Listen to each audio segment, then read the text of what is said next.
I walked through these doors, I said, we're going to win a championship. That's the reason I took this job, is to win a championship. But now you can sit there and say, not just a conference championship, let's win a national championship. I feel like you put coaches in, he's a great recruiter, or he's a scheme guy, or he's a program builder, or he hires great staff. What's the thing that you do the best? I feel like I do everything. In this business, you better be you better be able to raise money, you better be able to recruit, and you better be able to be a football coach. When I think back to the NIL portal era, it started here with one of your players, Jordan Addison, who left to go to USC. What do you think of it, the combination, and how you've seen it play out in college football? When the tampering happens and guys are coming to steal your guys that's when it gets bad. What's something about Kenny Pickett that most fans don't know or realize? He will will you to win, okay? And that's what the Steelers are going to get out of Kenny Pickett. He'll lead them to a Super Bowl, I have no questions about it. What's a time in your time at Pitt here where you had to, maybe it was the toughest moment or a time you had to overcome some adversity? Yep.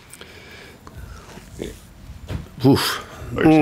That's a good one. Before we get to the pod, I got to tell you about our new sponsor, Caldera Lab, and I am fired up. Because of Caldera Lab, I'm able to put my best face forward. How do I do that? By adding a skincare routine from Caldera Lab into my day every single day. Now, I know what you're saying. There's no way this guy sticks to a skincare routine, but joke's on you, because there's no way this face stays this clean and looks this good without it. And honestly, it's not that hard. I just needed the tools, and now I have them from Caldera Lab. Here's some insight on my personal routine. Number one, the clean slate. It's a face wash that starts and ends every single day for me. Number two, the base layer, a moisturizer that hydrates my skin. And number three, the good, a bedtime night serum that has my skin feeling tighter and smoother than ever before. The skincare world is not just for females anymore, it's for men too, and it's doing wonders for me. So what are y'all waiting for? Go to calderalab.com/AdamB for 20% off their best products. That's a huge discount at calderalab.com/AdamB. And guys, supporting our sponsors like Caldera Lab supports me and allows me to do this podcast every single week for all of you. So please support Caldera Lab at calderalab.com/AdamB for 20% off. Before we get to the pod, I want to tell you all about Athletic Greens. And let me tell you,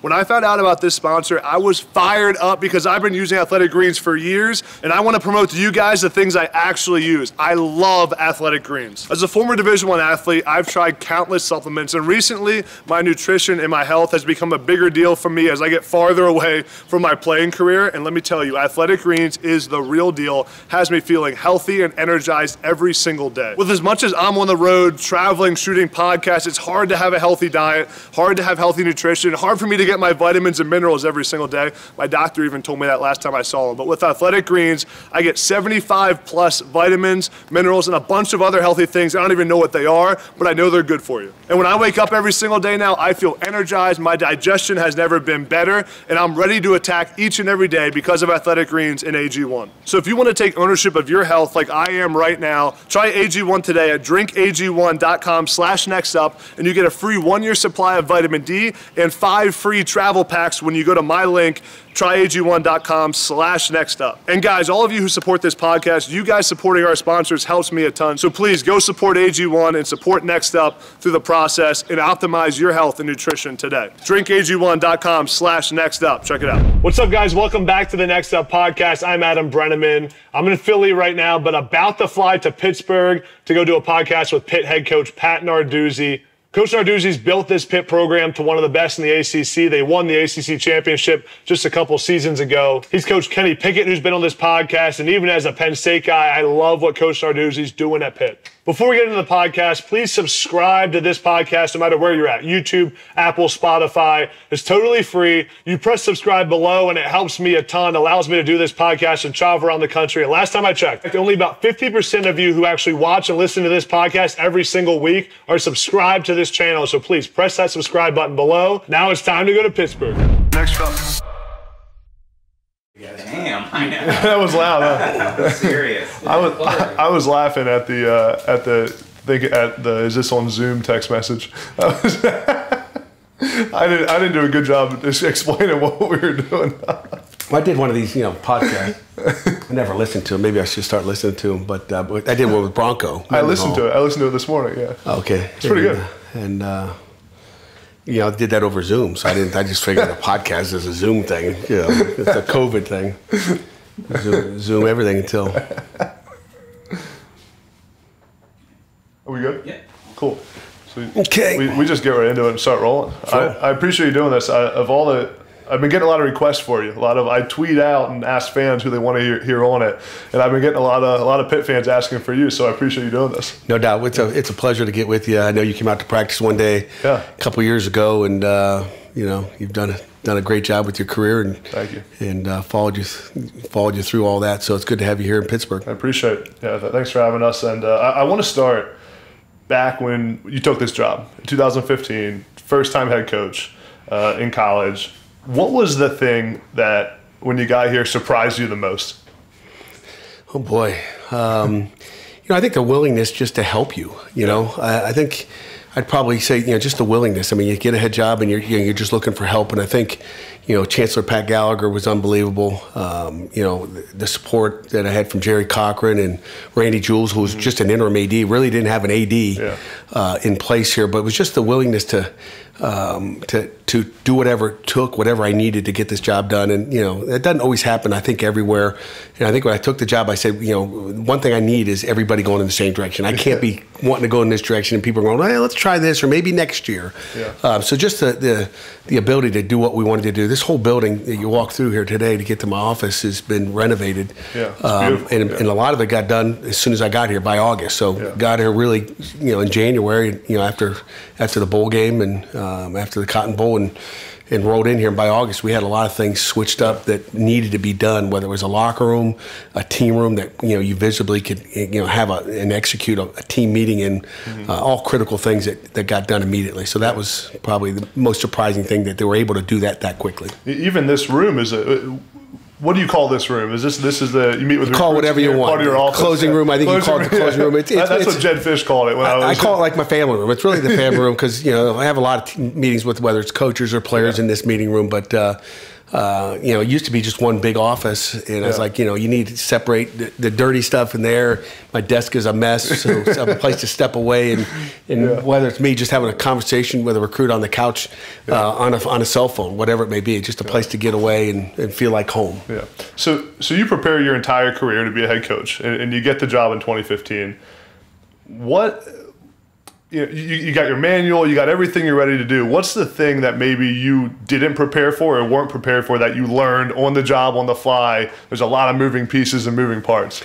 There was really nothing. I mean, you're an assistant coach long enough that you kind of know when you get that job, and and I can't even tell you I had this plan. Some people talk about, I think it's a bunch of baloney. The 10-day plan. The first 10 days, this is what I'm going to do. I think that's a great interview thing, which I didn't use in my interview. But you don't know what you're walking into. I mean, you just play it, really day by day and hour by hour what you're going to do. Nothing surprised me. I mean, I think I was just well equipped to step in here. I think at Michigan State, my 8 years there and 3 years at Cincinnati, 11 total with Mark Dantonio, prepared me.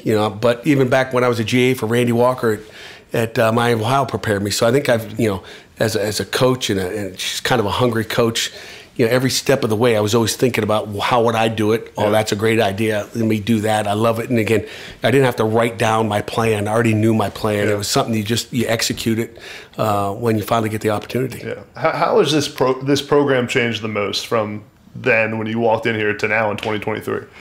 I'd have to say, I mean, obviously the facilities, but, besides facilities and what we look like and the perception maybe, I would say the talent level. Yeah. I mean, Aaron Donald left before I got here, so I didn't get to coach him. So let's take him out of it. I wish I would have had an opportunity to coach him because he's such a phenomenal individual as well as a football player. But I think the talent level, we go back and watch videotape, every year you seem to go back and, you self-scout yourself, and probably Syracuse is that one school that you go back and look years ahead.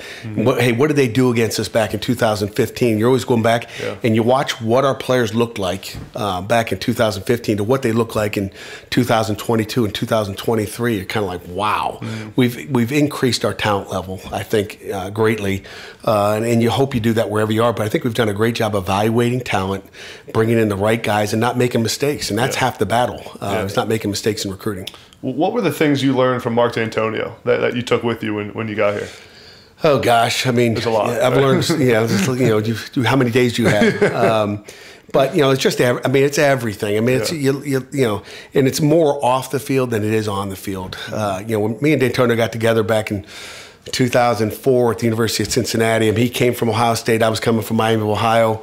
You know, he was an under cover 3 guy. I was an over cover 4 guy. I mean, complete opposite. We couldn't agree, Adam. We couldn't agree on where the front got kicked, because in an under defense they put they call the shade to the tight end. In an over defense we put the 3 technique to the tight end. So I mean, I'm sitting there, it's a right call, and he goes, "No, it's a left call." I'm like, "What are you talking about?" You know. So it was totally opposite. So I mean, we you know. We've morphed into, you know, obviously, you know, from that you know, first year on, into being an over cover 4 team and kind of doing what you know, I knew best and what I could execute the best as a defensive coordinator. But just all the off the fields and how you're treating people and how you organize this, you know. But I would say team meetings. I would say our winner's manual, which he got from Jim Tressel. So I give, you know, Jim Tressel and Coach Dantonio the thing that I learned there. Probably just the organization part of it. You know, he was very organized and treated people the right way. And I think that's the key, is just, you know, the relationships you have with your players, your coaches, and everybody in your building. From the outside looking in, for someone who's observed this program, you've done such a great job of building a culture here. It translates to when guys go to the NFL. You see it on the field and how you guys play. What does culture mean to you, and what is the culture here at Pitt? Oh boy, I mean, culture is that word that, you know. What's it really mean? Yeah, what does it really mean? But when I look at culture, what I want to hear is a disciplined football team that takes care of each other. You know, our guys are happy. You know, I wanted a happy team. You know, I always talk to recruits every day that I talk to them about, like, when they walk through the front doors of this building, everybody would be happy. To me, culture is happiness, right? Smile. I mean, I want guys to have a smile on their face when they walk in here, and that means they're around people they care about, people they want to work hard for. And to me, the culture shows up on the field. If they're happy walking through the door every day, I always say, you know, you're gonna, you know, overachieve academically and athletically. And if you're not happy walking through that door, that means we're doing something wrong as coaches and as a staff, and we're not making everybody happy. But, you know, and again, happiness doesn't mean you're starting and, you know, you reached all your goals, but you're being, you know, told, you know, the truth. It's about honesty, and I think, you know, all those things sometimes get abused in college football, but I always felt this: if you tell the kids the truth and tell them like it is. And my dad always said, you know, hey, I'm just going to tell you like it is, and he pointed his finger. It was about that, his fingers were about that big, and just tell like it is. I mean, the kids are happy, but they just want to be told the truth. And so I think, you know, you talk about happiness, you talk about truth and honesty. That's kind of where, you know, our culture starts. The one thing I wanted to ask you is, if you could, you know, sitting here now in 2023, you've been here for 8 years now. If you could go back and give yourself advice in 2015 when you're walking in to take the job, what piece of advice would you tell yourself? That's a good one. I'm going to be honest with you. You know, everybody says, you know, hiring your staff is probably the hardest thing to do, right? And you know, the best piece of advice I'd give any, you know, young coach going into this is, you know, people always said, oh, when you come in, just clear house, get rid of everybody, you know, including EJ. You know, I could have got, no, he's untouchable. But can't fire him. Can't fire him. But, you know, they said just kind of, you know, hey, get your guys in there, and that's, you know, that's somebody's life. And probably if I had to go back again, I probably would have just maybe cleaned house faster than I did. You know, it took some time on some things, and then some guys, you know, there's turnover at times when you don't want turnover. And there weren't guys maybe that were so loyal to me that maybe I just should have just cleaned house that way. And I probably should have been more involved in every hire. And, you know, as a head coach, I've never been that power hungry where I say, hey, I'm going to hire every assistant on our staff. I've kind of, like, I know the defense, and I'm not a guy that's going to say I know offense and I know the tight end room and this is the best tight end coach. And then someone's going to say, well, I like that tight end coach better. So I try to give our coaches ownership. And the first time, time you try to give your coordinators ownership on, hey, who they want to hire on the staff. And, you know, if I had to go back again, you know, it's pretty simple. I guess maybe the one thing I wasn't prepared for is I was always looking at defense. I was the head coach of the defense, and I never saw what was going on the offensive end of the field. But to me, it's the same thing I've been doing on the defensive field, and, you know, probably could have done a better job of hiring better teachers maybe at times that did exactly what I want. But offensively, I kind of let, you know, Coach Jim Chaney, who's a guru. Why not let Jim Chaney hire the staff? But, you know, maybe made a couple mistakes there that I regret and go, man, I could have got that. And it comes down to teachers. And I always tell this story in recruiting. When we hired a new O-line coach, Dave Borbley, after about 3 years, you know, I was looking for a technician, someone who could develop that room, Adam. And again, I had learned after 3 years that, like, I know what a teacher is, right? I got an education degree. I got a master's degree. Like, I need a guy that can just teach. Just teach me something. It doesn't matter whether it's a D lineman, a linebacker, or a running back, or an offensive lineman. So, I let Coach Chaney kind of take control of, hey, who do you like? I'll check the box as far as people, because it comes down to hiring the right people. And we had, we had great people, put it that way. They were all great, but were they the teachers that you needed or that I wanted to develop our team? And at times, and that's no disrespect to anybody. It's just like, I want the teaching done the way I want it done. And that was one thing. But when we hired Dave Borbley, it's probably the thing that I thought that we nailed it was he was a great teacher. And in 5 minutes of his interview, I took him out on the field. I said, I want to see you coaching. Not sitting on a board drawing formation and who's blocking who, but we put him in gym shorts, gave him a pair of Pitt shorts and Pitt t-shirts, said, coach us up. And after 5 minutes, I said, that's my guy. That guy can teach. That's awesome. And to me, it's about teaching. That's what we're doing. We're all teachers. And probably learn that, so, just hiring the staff and how you did it, how you went about it, and then how you were going to hire teachers. What would you say is your competitive advantage as a head coach? I feel like you put coaches in, he's a great recruiter, or he's a scheme guy, or he's a program builder, or he hires great staff. What's the thing that you do the best? You know what? I'm not going to be one to pump my horn, but I feel like I do everything. Well, that's why I asked you. I think I can't put you in I think that guy that says, "Hey, I'm a great defense coordinator." Okay, and I had my successes on defense and all that. But I've always felt like if you want to be a head coach, you better be able to do it all. If I just like to coach football and I don't like to recruit, we got problems. And I tell our young coaches all the time, like, you don't want to be known as this guru, linebacker coach or this guru, wide receiver coach. You want to be able to be the whole package. If you want to go as far as you can go in this business, you want to be the whole package. And you better have a desire. Like, I loved recruiting. And when I first got with Dantonio at Michigan State, at Cincinnati, he said, hey, I just want you recruiting defensive guys you don't have an area. And I'm like, man, coach, I want an area. I need an area. I like to cultivate an area. I want to be in that area. So he gave me Northeast Ohio. And then the next year he gave me New Jersey. And then the next year he gave me Maryland. Pretty soon I probably had more area than anybody else on the staff. He just kept adding it to me because I did a good job at it. So you better, in this business, you better be you better be able to raise money. You better be able to recruit. You better be able to be a football coach. You better know how to coach and teach. I think anybody that can just do one of those and, hey, I'm a great recruiter, but you can't manage a game, you have problems. It's not going to be. So that's why I think the transition was smooth for me, because I'd love to do everything about what we do. You ever think it'd be easier just to be a defensive coordinator in today's game? Oh, there's no question about it. Did I ever think it? Did I ever think it, Adam? Like, every day. But you know what? Like, I think coaches make mistakes when they want to be the coordinator still and a head coach. I think it's hard to do both, and I haven't called it down since I've been here on offense or defense. I'm coaching during the week. I want to make sure the game plan, everything that's on that game plan, is what we want on the game plan to help us win the game. And I always say this: a great game plan is one that there's not a bad call. I could go eeny, meeny, miny, mo when I was at Michigan State and just point to a guy or point to a play and feel good about it, because it's all sound versus what they do. And if it wasn't unsound, it's good for this, not good for that, it's out. Because it's too hard to call the game like that. Well, it's a good run call, but they threw the ball and it's bad. Like we look bad that way. So I think that's part of it. The 2021 ACC championship season, it was kind of the pinnacle of the success. Everything came together perfectly. You had a great quarterback. What was that season like, and what was it that came together that year to allow you to have that success? We came off of COVID year, right? 20 was a COVID year. We might have had a better football team in 2020. That's the crazy thing. We had COVID. We're running around masks. We got 11 games in. We opted out of a bowl game.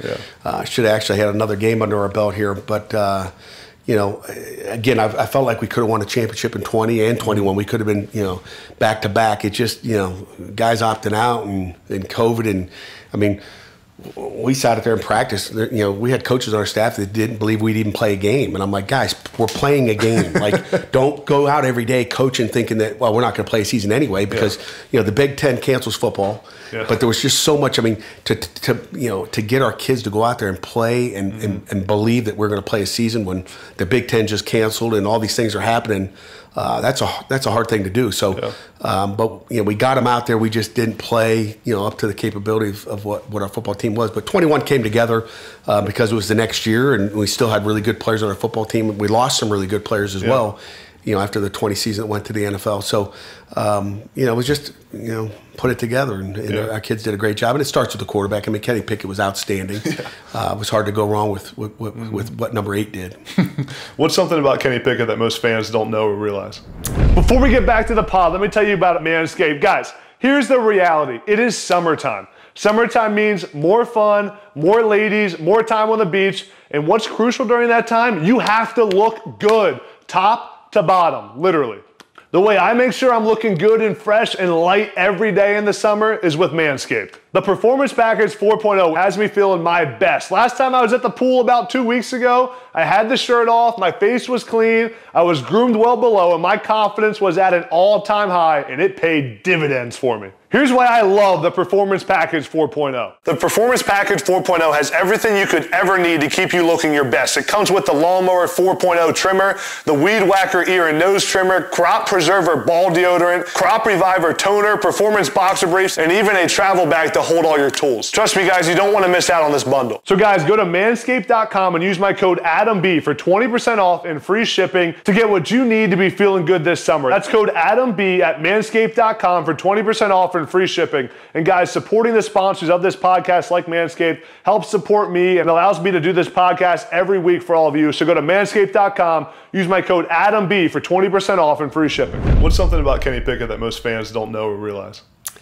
Oh gosh, I don't know. I think I've said everything about Kenny Pickett. It's just, he will will you to win. Yeah. Okay, and that's what the Steelers are going to get out of Kenny Pickett. He is gonna will you to win. You can talk about hand size and his height and body weight. The football intangibles, all the knowledge he has. I mean, he is a worker and he will you to win. Yeah. And I think that was the most impressive thing. He's a natural leader, and he'll lead the Steelers just like he led the Panthers, to a championship. He'll lead them to a Super Bowl. I have no questions about it. So there's not a whole lot people don't know about Kenny, but he's just a guy that everybody wants to play for. Yeah. You want to coach him and you want to play for Kenny Pickett. Yeah. There's a lot of talk right now in college football around conference realignment. A lot of things are happening. Schools moving around. What are your thoughts on the ACC and kind of the future of this conference and what things may look like, 5 years from now? Yeah, I mean, it's hard to say there's so many things, going on in college football with name, image, and likeness and the portal and all the different changes that are happening. It's hard to say where college football is going to be in 5 years, but I think the ACC is in a good position. I think other teams start to jockey for more power here and there, and at Pitt, we're not doing that. We've won a championship. We've been to 2 championship games since 2018, but we're not sitting there jockeying saying, hey, we deserve this. We're just going to play football. We're going to coach and do our job, So I think the ACC is in really, really good shape. Yeah. No one can really leave unless they get out of that thing. And if you're not happy, keep winning, and maybe good things will happen for you. Right. But I think we're in a great position. I think we got great teams. The thing I love about the ACC is the combination of the academics and the football. Yeah. And we've got it all. I mean, it's not just a football conference. It's the whole package. And the commissioner's done an incredible job. Jim Phillips and really, taking it to the next level, I think, and just trying to get better at everything we do in the conference, which I think will relate with everybody else as far as the other 14 teams. There's so much talk about kind of the negatives of college football right now and how things have changed, and we'll talk about NIL and the portal. Do we have to we have to talk about that? I mean, maybe we can bring it up. But what's something that is going right in college football right now? What is something right? Golly, and again, I can't worry about college football. I could say, hey, it's about the relationships you have with players and coming through the door. The thing that's great about college football is, as coaches, we get to coach a game that we love. Yeah. I get to come to work every day and deal with our kids that I love. Yeah. That's the great thing about college football. And but that could be great here at Pittsburgh and not so great somewhere else. Yeah. So I think I'm worried about Pittsburgh. I can't worry about what it is everywhere else. I think the thing that's great about college football for me at the University of Pittsburgh is the people we get to work with every day. Our staff and our players. And to me, that's all I can worry about is what we do. But that might not be the same case everywhere else. So, I think where they're going with the 12-team playoff, I think is a good thing. I think when you look at overall, I think giving more teams opportunities to be in that big game and be in the playoffs. Gives everybody more hope. Mm-hmm. Even though when I walked through these doors, I said, we're going to win a championship. That's the reason I took this job, is to win a championship. But now you can sit there and say, not just a conference championship, let's win a national championship. Mm-hmm. What's your strategy when it comes to recruiting? You know, when I think about this place, you're in Pennsylvania, where it's a great recruiting base, but it's also a place everyone comes to recruit, right? You're competing with schools all over the country. This region, Pittsburgh, has historically had a lot of really good players. How do you kind of balance having to keep kids home, and then what's your strategy going national? Yeah, I mean, we want to try to keep as many local guys here, Pittsburgh guys, Northeast Ohio guys, Jersey guys as we can, but we want to stay in our backyard, which we consider Pennsylvania, obviously, the state of Ohio, New Jersey, New York, and then the DMV. Really, I mean, that's our the drivable places where recruits can be here for a game on a September Saturday, or just get here for a spring practice. And then we're gonna skip over to Carolinas unless there's a connection there, and head down to Georgia and Florida, and not try to recruit too much.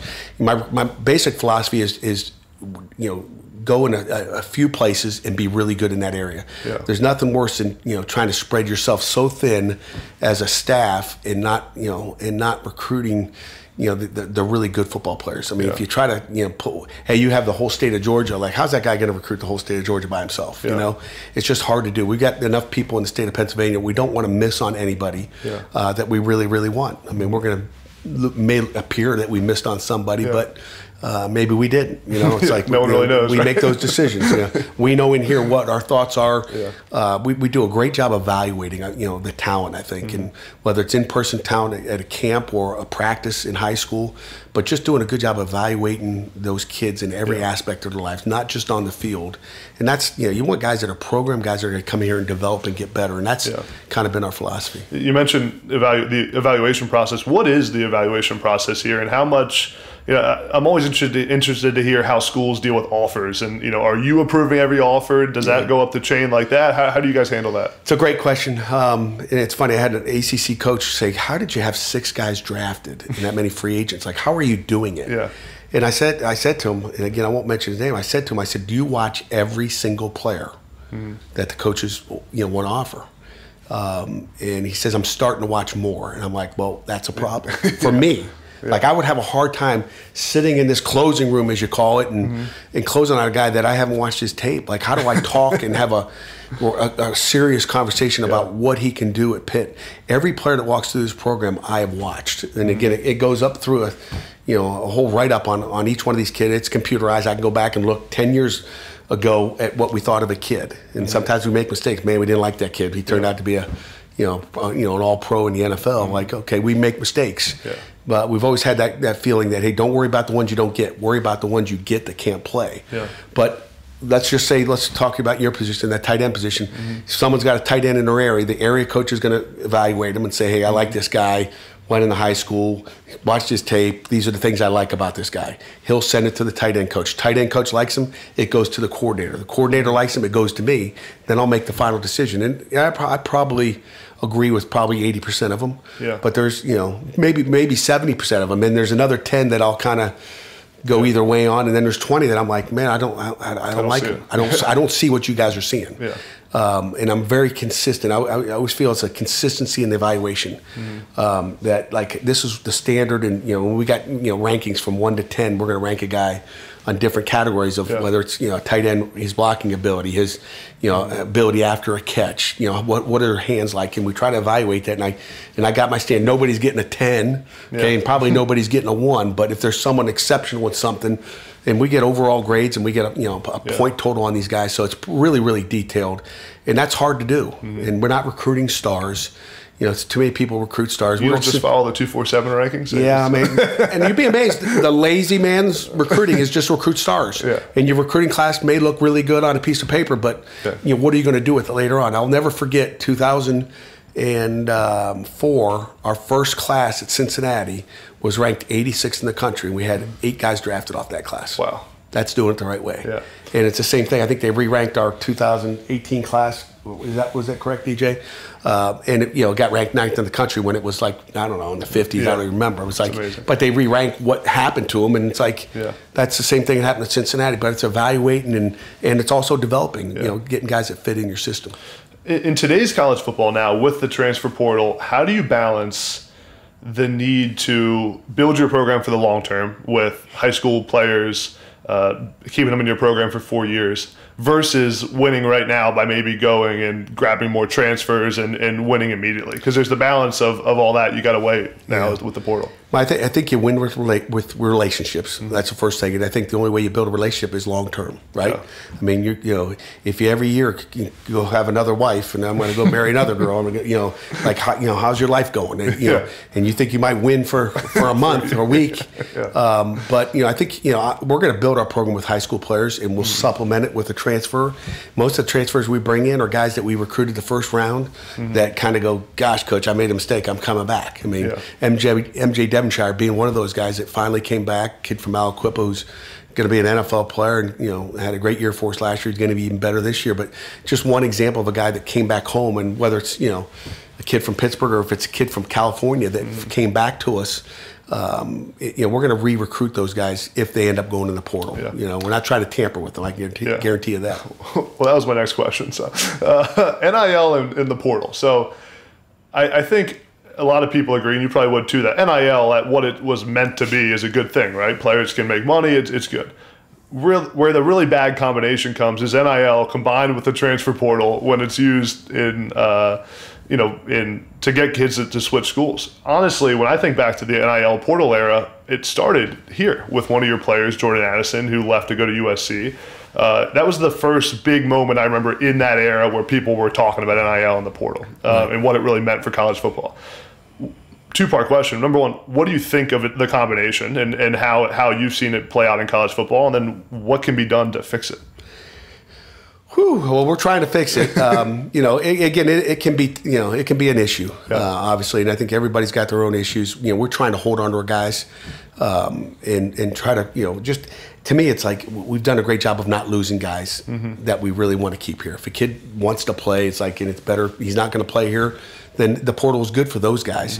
But when the tampering happens and guys are coming to steal your guys that's when it gets bad, you know, and it should be able to go in the portal because someone's offering you more or you know, wants to, you know, throw around a different colored jersey or logo to entice you to go to their school, and, you know, players recruit you because a coach told you to go recruit a guy because of a need. So that's when it gets bad, and I don't know how you fix it. It's difficult.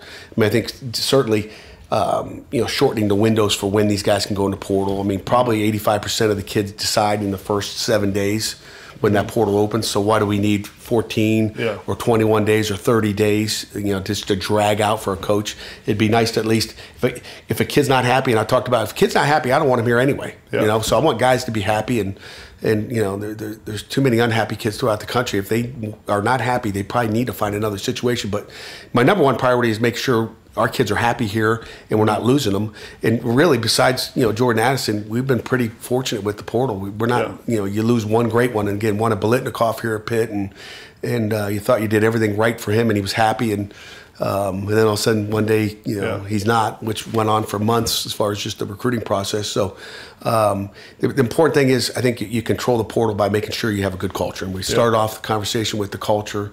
And just making sure you're doing things right there where nobody wants to leave. You know, I'm sure our guys have been offered money to leave here, but you know, they haven't walked in my office and leveraged that against me because they're happy, and that's how you control it is have a happy house. Yeah, and then a lot of times the players, I talk to a lot of guys who go somewhere thinking they're going to make a lot of money and they actually don't. Right? I mean, have you seen the same thing? Yeah, there's a lot of stuff going around, and you know, I relate it back to, you know, when my dad was coaching, there was a lot of lying going on years and years ago, probably before I got into coaching. And I'm sure maybe in my early years of, you know, just the lying that went on. Well, now with social media, it's hard to, you know, if you're not telling the truth and telling it like it is, I just think kids become unhappy when you get there, you know.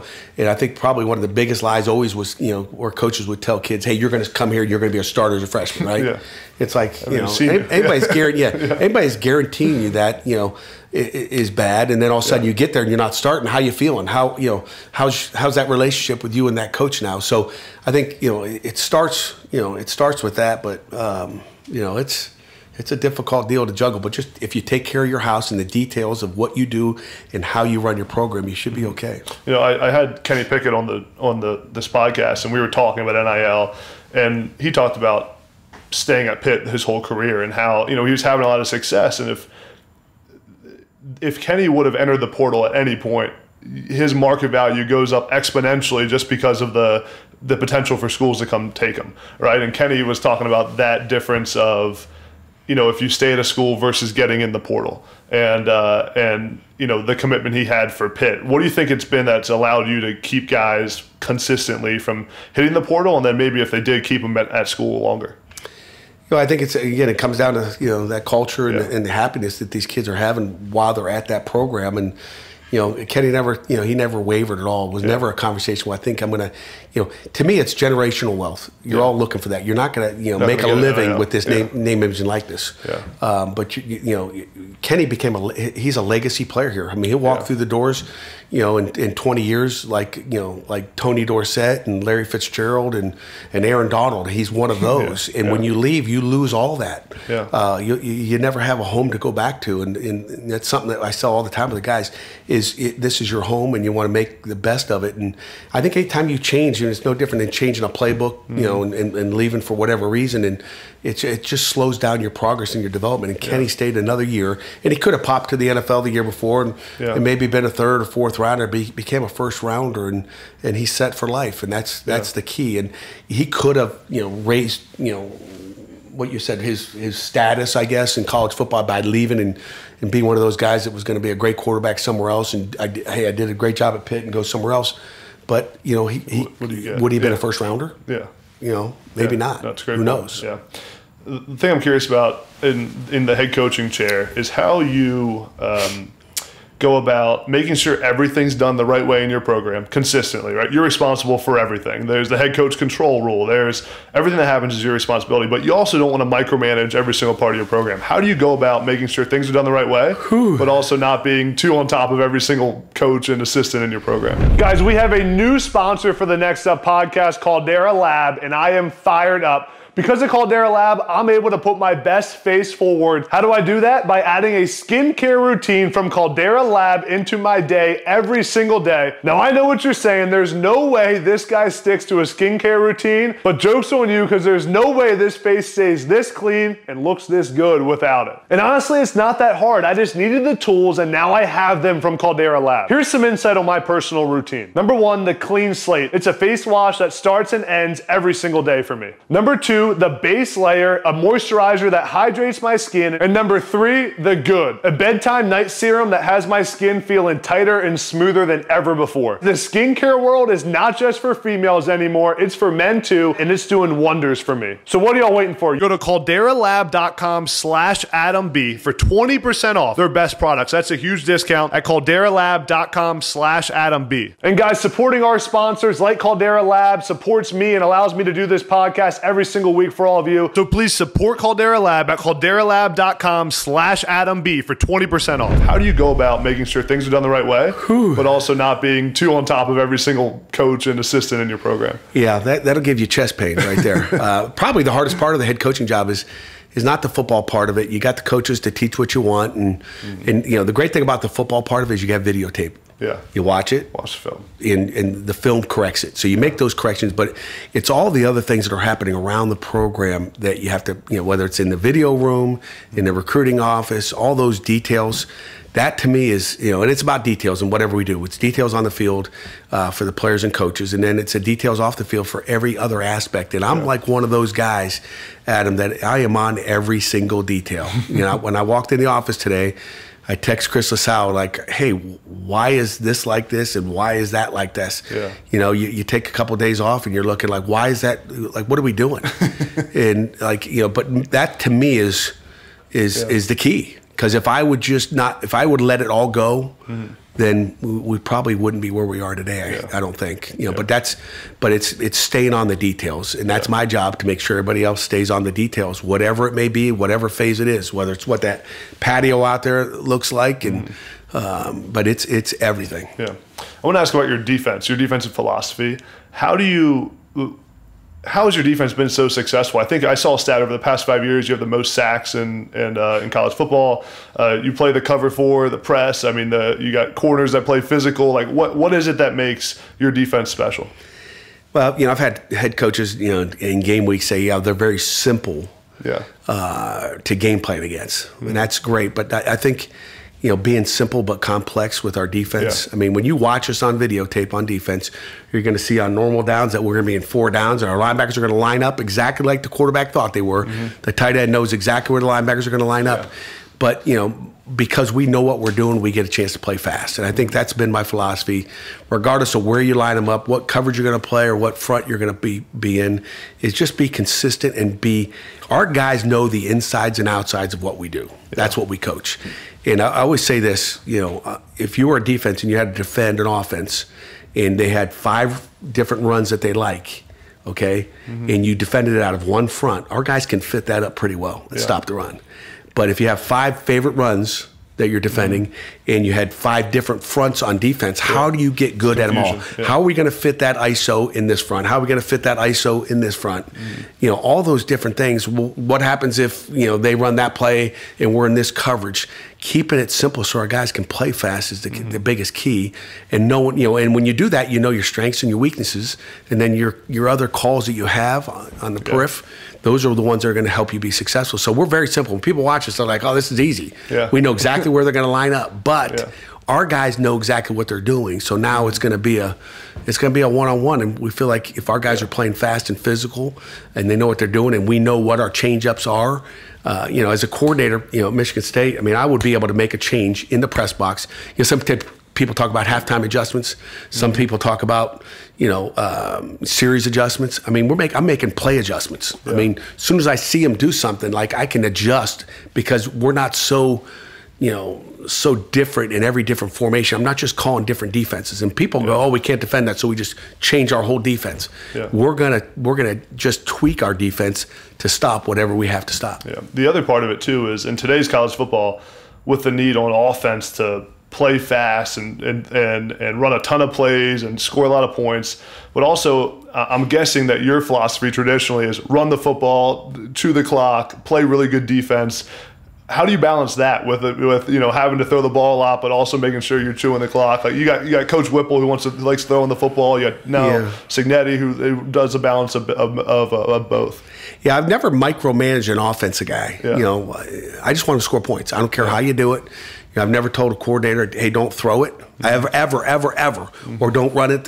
Hey, just get in the end zone, and if it's just score points. That's what it comes down to. As a defensive guy, you just want to score points. Yeah. That's how you win games. We score one more than the other guy does. Yeah. So defensively, we're going to stop the run, and we're going to make you throw fades and try to complete the low percentage ball there, in my opinion, and then offensively, we just got to put points on the board. And I think it's utilizing who you have. When you have Kenny Pickett, you're going to throw it more.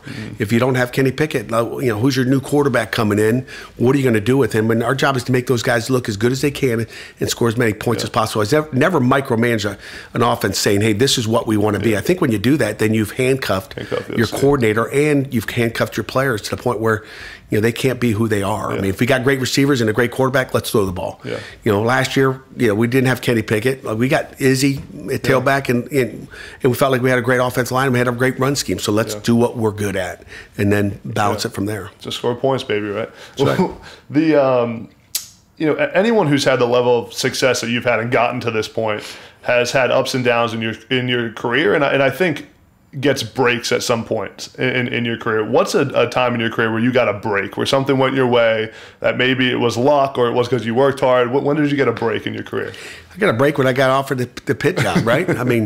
I had an offer on the table, a couple of days prior at a different place, and I turned it down, hoping that I'd have, an opportunity to come to Pittsburgh, just picking the right job. And, I would say the breaks come with patience, and you can't force it. I think patience, in selecting jobs is critical. I've been on, on videos saying, I think the patience and deciding when you take jobs, when you don't. But it comes down to coaching happiness too. I think when coaches make decisions to take other jobs, whether it's another head job or another, assistant job, I think, they don't think about it. So, to me, you make your breaks. Yeah. And I think the patience that I had working with Mark Dantonio for 11 years and waiting for the right spot and the right place to start your career as a head coach, that was the break I got. And having the trust from Chancellor Gallagher to be that guy and get offered the job here at Pittsburgh. We talk a lot about overcoming adversity on this podcast. What's a time in your time at Pitt here where you had to, maybe it was the toughest moment or a time you had to overcome some adversity? Every day.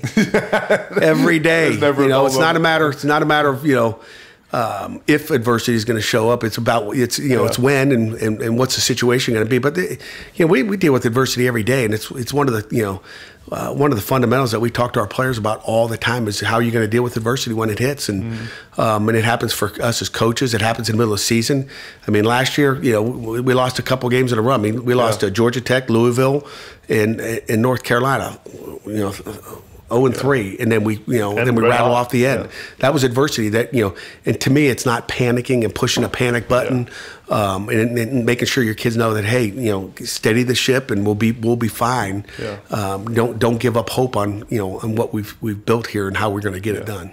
What's your biggest win and toughest loss on the recruiting trail? Oof. The biggest win is Kenny Pickett, right? I mean, Kenny Pickett, we got Kenny Pickett. Kenny Pickett was committed to us. Then we didn't have a quarterback coach or an offense coordinator, and he stayed committed to us, came mid-year without a quarterback coach, without an offensive coordinator. That's a lot of trust for a quarterback to make a decision. And North Carolina was breathing down his neck. That was a big victory right there. And then you said the biggest loss in recruiting? It's the one that stings the most. Oh, man, Probably, I mean, when you look at making mistakes, we took a guy by the name of William Golson, who's still playing for the Buccaneers, number 92, who's an unbelievable individual, great player, great kid. During the recruiting process, he'd text me every night, "Good night, coach." I mean, every single night. We had that kind of relationship. He still texts me to this day about, "Hey, coach, I hope you had a good night." I mean, he's just a super kid. But we made a mistake with one of his teammates. So it's really, I wouldn't say, if I had to say the biggest mistake we ever made was a kid named Jonathan Hankins, which he wanted to come to Michigan State, and we didn't take him, okay? And we could have had him. He went to Ohio State, became a great player, and, playing in the NFL still. We could have had William Golston and Jonathan Hankins right next to him. But that was a gigantic mistake. And you hope you don't have many of those. The other thing I wanted to ask you about, we talked about the breaks and kind of getting lucky sometimes. And I asked Jed Fish this, and I was fascinated by his answer. What's the relationship between hard work, luck, and talent in guys becoming successful? And what do you need to have of each, and how do they all play in with each other? Well, you'd rather have the guy that works hard. The talent is the talent. You have what you have, right? But, you talk about developing. But to me, it's putting in the work to get where you want to go. We've taken a bunch of two-star guys and developed them into football players, and wherever I've been. So which two-star tells you they have no talent, I guess, right? So it starts with they don't have any talent. So, but to me, it's working hard. I mean, sometimes I want our guys to continue to work hard. As crazy as name, image, and likeness is, and these kids are getting paid to play football. To me, it's still about being hungry and wanting to work hard. And I worry, and you've seen it in the NFL with guys that make a lot of money all of a sudden don't start playing as well as they did. And then the guys that are, those hungry, angry players that you recruit are the guys you want that want to keep getting better. And to keep getting better, you got to work hard. But the collage you can't see. I mean, that guy worked his tail off. Right. He made a lot of money, and he worked like from day one to his last day at Pitt. You never ever would say, "Man, Kalijah had a bad day today." Never, because the guy worked hard. So forget talent. I mean, obviously you need some of it, so you got to have 25% talent. But I'll take 75% of guys that want to work hard, and they want to. And again, it's not just working hard. Like, they work hard on the field, but they don't study in the classroom. Like, everything. You have to do it all, and that's what we teach our guys here at Pitt to do is to work hard on the field and in the classroom to be the best they can be. And as a tight end, if you're lined up a tight end or split out as a receiver as a tight end, and the coverage pre-snap, you can run a faster route. And just knowing pre-snap what you're going to get is the middle field open or closed. Those are things. And we do the same thing on defense. Like, if I have an idea that based on the splits of these receivers or this formation or the backfield set or the stance of the quarterback that's given away, if it's a run or pass, I mean, whatever it may be, we're looking for as many things that we can steal from an opponent on videotape to help our kids play fast. And I think that's part of the hard work, because I can give you the information as a player, but if you don't recognize it and don't know it when you're lined up on game day and you're treating empty formation just like you do a two tight end, two back formation, if you treat all those the same, you're just going to be an average player. And that hard work, in the classroom and on the field is going to be the key. But you mentioned hard work and you mentioned luck. If you're counting on luck, good luck to you. I mean, everybody's going to get lucky on a play where but it comes down to the work they put in to get there. I don't think if you're counting on luck in the game of college football, you got some major problems. So it's 25% talent. It's 75%. You want to develop those talented guys, and then luck, 0%. I love it. What's the way that you've changed the most since 2015 when you got this job? How have you changed personally as a coach? When I found out about this sponsor, I was fired up because I've been using Athletic Greens for years, and I want to promote to you guys the things I actually use. I love Athletic Greens. As a former Division I athlete, I've tried countless supplements, and recently my nutrition and my health has become a bigger deal for me as I get farther away from my playing career. And let me tell you, Athletic Greens is the real deal, has me feeling healthy and energized every single day. With as much as I'm on the road, traveling, shooting podcasts, it's hard to have a healthy diet, hard to have healthy nutrition, hard for me to get my vitamins and minerals every single day. My doctor even told me that last time I saw him. But with Athletic Greens, I get 75 plus vitamins, minerals, and a bunch of other healthy things. I don't even know what they are, but I know they're good for you. And when I wake up every single day now, I feel energized, my digestion has never been better, and I'm ready to attack each and every day because of Athletic Greens and AG1. So if you want to take ownership of your health like I am right now, try AG1 today at drinkag1.com/nextup, and you get a free 1-year supply of vitamin D and 5 free travel packs when you go to my link, tryag1.com/nextup. And guys, all of you who support this podcast, you guys supporting our sponsors helps me a ton. So please go support AG1 and support Next Up through the process and optimize your health and nutrition today. drinkag1.com/nextup. Check it out. What's the way that you've changed the most since 2015 when you got this job? How have you changed personally as a coach? Oh boy, I don't know. You have to ask someone else that. I don't know. I hope I haven't changed too much. Besides, grayer hair, a little thinner on top. That's how I've changed the most. But maybe some coaches would say I'm a little bit more laid back. And again, you talked about micromanaging your staff. Maybe I'm less micromanaging and let them go and see what happens. Trusting that we have a good base of football knowledge, but then there's the other side of it. I bet you operations and some of the other people in the other departments, in this building would say, you're crazier, but as far as the details go, and just, I'm big on communication. Like if things don't get communicated, we all need to know what's going on. And if something changes, we have cell phones. We can text message, we can email, we can call to let us know change. And it's huge for our kids to learn how to communicate. So communication is another one of those things. As far as culture, we're going to have a culture of communication here that, that it's being addressed and communication is good. Yeah. I thought of this question on the trip here today.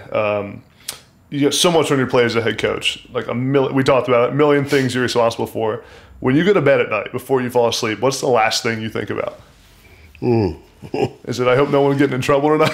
Knock on wood now. We've been pretty good on that. When we start off a little slow in my career here with just little, whether it's guys speeding, 117 miles an hour or something like that. We've really done a good job of, educating our guys on how you act as a Pitt football player and a Pitt student athlete. I can't say, I just worry about the whole program. I don't worry about us, our players getting in trouble. That's not one thing I worry about, thank God.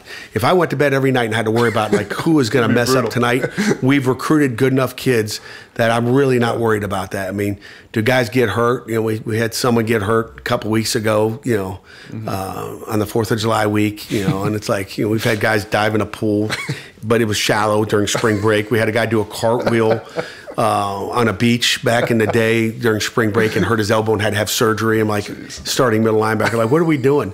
But I don't go to bed at night wondering who is going to get put in the newspaper. I really don't, because I think we've educated our guys good enough on that. But you just worry about, are we good enough to win, I guess? And are we doing the right things? And what can I do better as a head football coach? If this place is to win a national championship like you want to, what are the 1 or 2 things that still need to happen? Trying to think here, I think obviously, with name, image, and likeness, we got to continue to increase. I mean, there's some people that have, $10, $15, $20 million budgets out there in their collective. So our collective's got to get bigger. But I think you can still do it without this gigantic collective, because I think you can have, a satisfied, locker room down there that's got all this money. What do I need to go play when I've already got enough, to have fun? I want those guys that are hungry to get that. So, but obviously, the collective is a big thing nowadays, and until that comes under control, and it'd be nice if there was a ceiling on the collective. You only need this much in the collective because this is all you can pay your kids. You'd like to have a salary cap, right? I mean, I think the National Football League has a salary cap. But, I think, that needs to happen. And then we just got to continue to do a great job recruiting. I think, and again, the key is recruiting and getting the right players here. And once we get them here, they're happy. But it just comes down to, recruiting the best players you can and winning more battles on the recruiting trail. Last thing I got for you, I want to play a little quick game, okay? So it's fun, it's easy. I'm going to name some players and some people you were around in your career, big parts of your career, and give me the first word that comes to mind when I say them, okay? Kenny Pickett. Dude. That's a good one. Mark Dantonio. Details. Kirk Cousins. Really intelligent. Jordan Addison. Smooth. James Conner.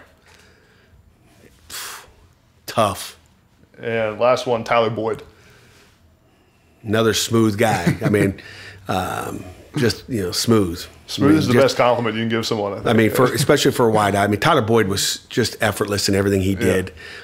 Just so smart. I mean, he ran just beautiful routes. You didn't have, and he was a guy that you didn't have to, he wasn't a rep learner. Tell him once, and the dude's running this perfect. I mean, it's just like, wow. You could throw it to Tyler Boyd every down. And Jordan Addison was the same thing. He was smooth. Like, those are two really good receivers. Tyler Boyd was a local kid too, right? Was he a Pittsburgh guy? Sure was. Keep another one home. Clarendon. I didn't keep him here. I didn't recruit him, but I benefited from being able to coach him. Well, Coach, I appreciate it. I think Pitt fans will enjoy seeing this and getting to know you even better. But I appreciate it. I'm excited to see what you do this year, and congrats on all the success you've had. We appreciate you coming in today. It was a beautiful workout here today. I appreciate it, Coach. Thank you. Thanks, Adam.